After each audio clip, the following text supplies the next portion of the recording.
मैं आप लोगों को एक्सप्लेन करूंगा दैट इज चैप्टर 6 का एग्जांपल क्वेश्चन। हम लोग एग्जांपल 4 करेंगे आज के वीडियो में।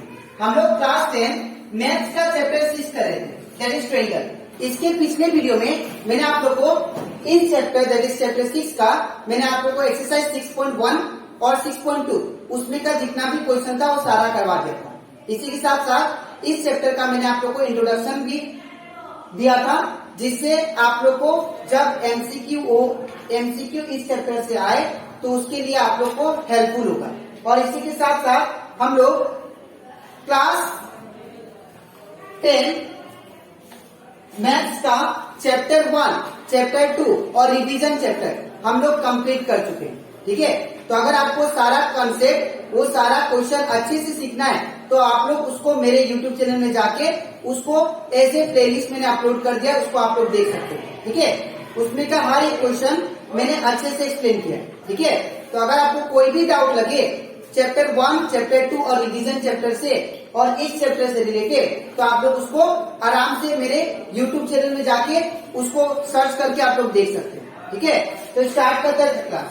यहाँ पे हम लोग को बोला गया है एग्जाम्पल 4 में that is in figure if PQ parallel to RS।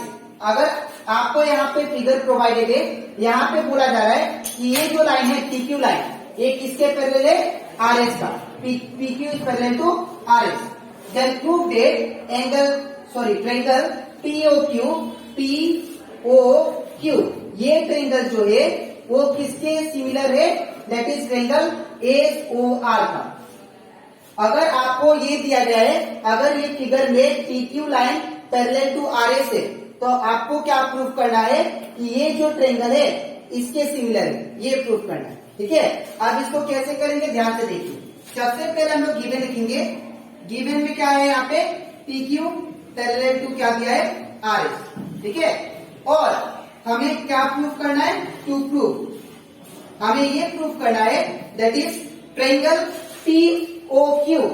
Triangle POQ जो है वो सिमिलर है किसका? ट्रायंगल SOR का। तो हमें इसको प्रूफ करना है। तो इसको कैसे प्रूफ करेंगे ध्यान से देखिए। तो सबसे पहले जो ट्रायंगल आपको प्रूफ करना होता है आप लोग वही ट्रायंगल को लो। तो यहाँ पे मैं ट्रायंगल ले रहा हूं POQ, in triangle POQ and triangle SOR। तो इन ट्रायंगल, क्योंकि यही दो ट्रायंगल प्रूफ करना है। ठीक है, तो यहाँ पे in triangle POQ and triangle SOR।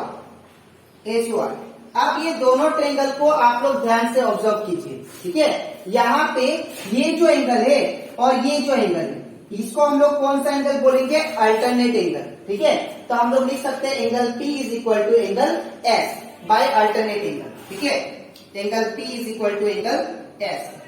Reason क्या लिखेंगे? Alternate angle. ठीक है ना।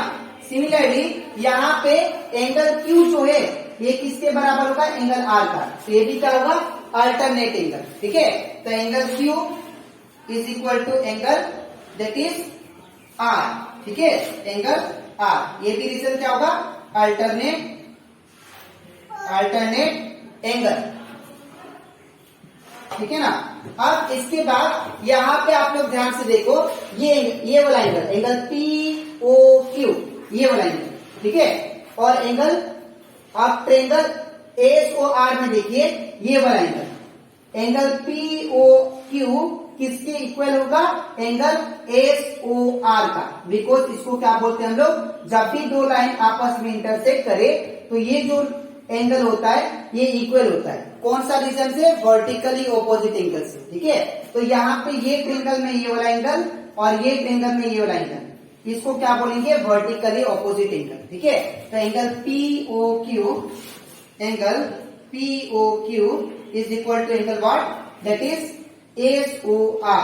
एंगल SOR इसको हम लोग क्या बोलेंगे? Vertically opposite angle. ठीक है, वर्टिकली ऑपोजिट एंगल। ठीक है ना। अब यहाँ पे क्या करेंगे? यहाँ पे देखिए हमें क्या मिला? हमें यहाँ पे 3 एंगल मिला। ठीक है, हमें यहाँ पे ये भी एंगल है, ये भी एंगल है और ये भी एंगल है। तो अगर 3 एंगल आ गया, याद रखिएगा, 2 ट्रायंगल को सिमिलर प्रूफ करने के लिए अगर 2 एंगल भी आ जाता है तब वो सिमिलर प्रूफ हो जाता है। लेकिन यहाँ पे 3 भी एंगल आ गया तो कोई दिक्कत नहीं। तो देयरफॉर वी कैन से, यहाँ पे 3 एंगल मिला तो therefore we can say triangle POQ is similar to triangle what, that is SOR। ठीक है, बाय कौन सा rule, by angle similarity, by angle similarity. ठीक है, तो ये हमारा प्रूफ हो जाता है, that is angle triangle POQ is similar to triangle SOR। तो आई होप आपको ये क्वेश्चन अच्छे से क्लियर हो गया होगा। ठीक है, अब इसके नेक्स्ट स्लाइड में मैं आप लोग को एग्जाम्पल 5 सिखाऊंगा। ठीक है, तो इसके बाद आप लोग करते हैं example question, that is example 5। यहाँ पे हम लोग क्या बोला गया है, ऑब्जर्व फिगर, ये दोनों को ऑब्जर्व करते हुए हम लोग को क्या फाइंड करना है, एंगल की। ये जो आपको एंगल दिया है ये हम लोग को फाइंड करना है। ठीक है, तो यहाँ पे हम लोग सबसे पहले यहाँ पे जो फिगर आप लोग को दिया है, ठीक है, इसको आपको क्या करना है, इसको पहले अरेंज करना होगा। तो ये तो आपको सेम टू सेम लिखना है, ये जो फिगर है ये सेम टू सेम होगा ऐसा। ठीक है, दैट इज ए, ये आपका बी और ये आपका सी, और ये 3.8 और ये आपका 60 डिग्री और ये आपका 80 डिग्री और ये आपका 3√3। ठीक है ना, और यहाँ पे दैट इज दूसरा फिगर क्या दिया है, ये दूसरा जो फिगर है आपको इसको टर्न करना पड़ेगा। तो अगर इसको टर्न करेंगे तो ये जो RQ साइड है ये इस साइड आ जाएगा। ठीक है, ये कुछ ऐसा बनेगा। ठीक है, ये जो RQ साइड है इस साइड आएगा RQ, और ये कितना है 7.6। ठीक है, और ये जो RP है ये इस साइड आ जाएगा, ये कितना है, दैट इज 6√3, और ये कितना है 12। ठीक है, अब आपको क्या करना है, इसका ये ट्रायंगल का रेशियो, ये जो ट्रायंगल साइड है ये ट्रायंगल साइड का रेशियो हम लोग को फाइंड करना होगा। ठीक है, तो देयरफॉर सबसे पहले हम लोग रेशियो निकालते हैं, AB बाई हम लोग चेक करेंगे कि दोनों ट्रायंगल सिमिलर है कि नहीं। अब ये दोनों ट्रायंगल सिमिलर कब होंगे, जब ये साइड का रेशियो और ये साइड का रेशियो और ये साइड का रेशियो इक्वल होगा। ठीक है, तो यहाँ पे हम लोग क्या करेंगे, सबसे पहले ये साइड का रेशियो फाइंड करते हैं। तो यहाँ पे क्या है, साइड 3 AB है तो AB लिखा, और इस साइड क्या है RQ, तो यहाँ पे क्या होगा RQ is equal to AB का वैल्यू कितना 3.8 और इस साइड कितना है, दैट इज 7.6। ठीक है, इसको पॉइंट से हटाते हैं तो 38/10 आएगा। ठीक है, और इसको पॉइंट से हटाने से 76/10 आएगा। ठीक है, ये दोनों कैंसिल, और ये कितना आ गया 38/76 इज इक्वल टू, अब ये 38 1 जा कितना होगा 38। ठीक है, और 38 2 जा कितना होगा 76, ये दोनों कैंसिल, 1/2 आ गया। तो that means AB by RQ का जो रेशियो आया वो कितना आया 1/2। ठीक है, अब नेक्स्ट यहाँ पे दूसरा रेशियो लिखा, तो therefore that is AC by RP का, AC कितना दिया है, AC बाई किसका, RP का। तो AC का वैल्यू आपको दिया 3√3 और RP का वैल्यू कितना 6√3। ठीक है, अब ये √3 से √3 कैंसिल, और 3 1 जा 3, 3 2 जा 6, ये भी कैंसिल, तो क्या आ गया आपका 1/2। नेक्स्ट तीसरा फाइंड करते हैं, BC बाई क्या होगा QP, तो BC बाई QP, तो BC का वैल्यू कितना, दैट इज 6 और QP का वैल्यू कितना 12, तो 6 1 जा 6, 6 2 जा 12, तो ये दोनों कैंसिल 1/2।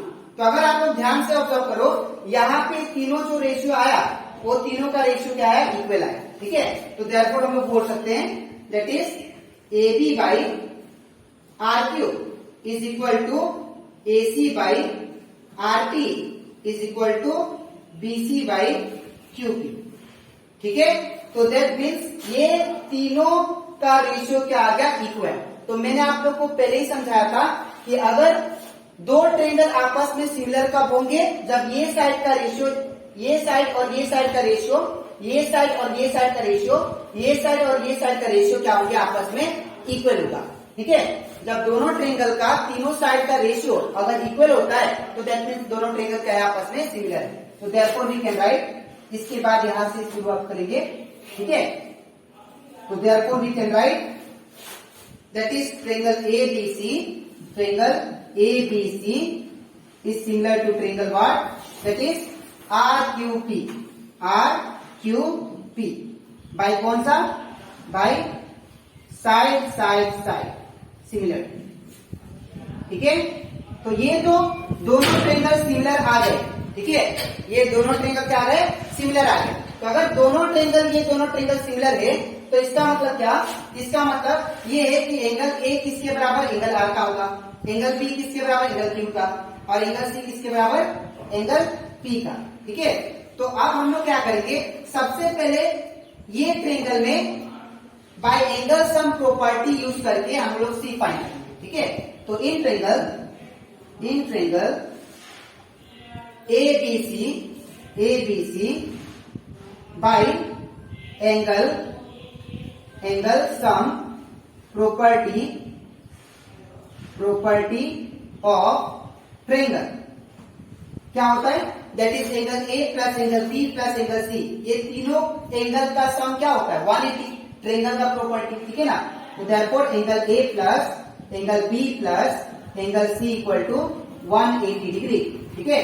तो यहाँ पे एंगल A का वैल्यू कितना, 80, एंगल B का 60, यहाँ पे 80 और यहाँ पे एंगल B का value 60 plus angle C equal to 180 degree, ठीक है। अब यहाँ पे 8 प्लस 6 कितना हो जाएगा, 140, ठीक है, plus angle C equal to 180 degree.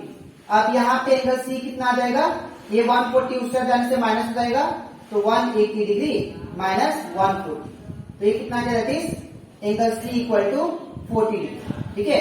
अब यहाँ पे देखिए, अब यहाँ पे देयरफॉर यहाँ पे अगर देखिए ये दोनों ट्रेंगल क्या है, सिमिलर है, तो लिखेंगे सिंस ट्रेंगल ABC जो है वो क्या है, सिमिलर टू ट्रेंगल क्या है, RQP। सिंस ये दोनों ट्रेंगल क्या हो गए, सिमिलर प्रूफ हो गए थे, तो हम लोग क्या लिख सकते हैं, अगर एंगल A इसके बराबर है, एंगल B इसके बराबर है, तो एंगल C किसके बराबर होगा, एंगल P का। तो therefore angle P is equal to angle C।